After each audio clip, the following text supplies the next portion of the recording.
Pasko. Mapabata o matanda, pumila ng maaga para sa tradisyonal na gift-giving activity ng pamilya Duterte sa lungsod tuwing Pasko. Kanina pa pong almost 1 AM pa ng madaling araw po. So far, good kayo kaysa nung last year. Lalo pang umaba ang pila pagsapit ng umaga. Umabot ito halos ng 5 kilometro.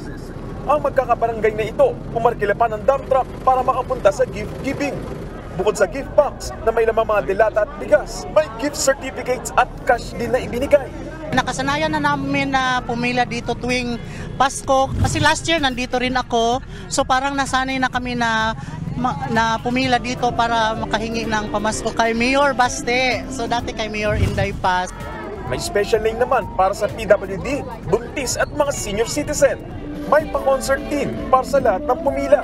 Ayon sa Davao City PNP, may higit 40,000 Davaoenyo ang nakisaya at nakatanggap ng regalo mula sa pamilya Duterte. Dumating din si Vice President Sara Duterte para makisaya at makihalubilo. Game naging din siyang nakisayaw. Lower! Lower!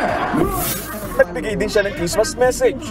Sa araw-araw natin, sa abot ng ating makakaya, tulungan natin ang ating mga kababayan na naghihirap, nagugutom, may sakit at nasa bingit ng kamatayan.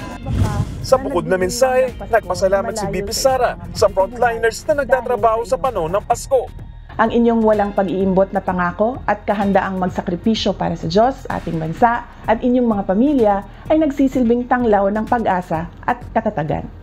Kayo ay sumisimbolo ng katapangan at pagkakawang-gawa habang pinoprotektahan ninyo ang ating bansa. Maging ang mga OFW, pinasalamatan at binati rin ni BP Sara.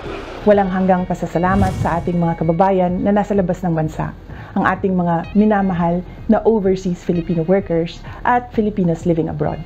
Dahil sa inyong mga sakripisyo, ang ating ekonomiya ay nananatiling matatag.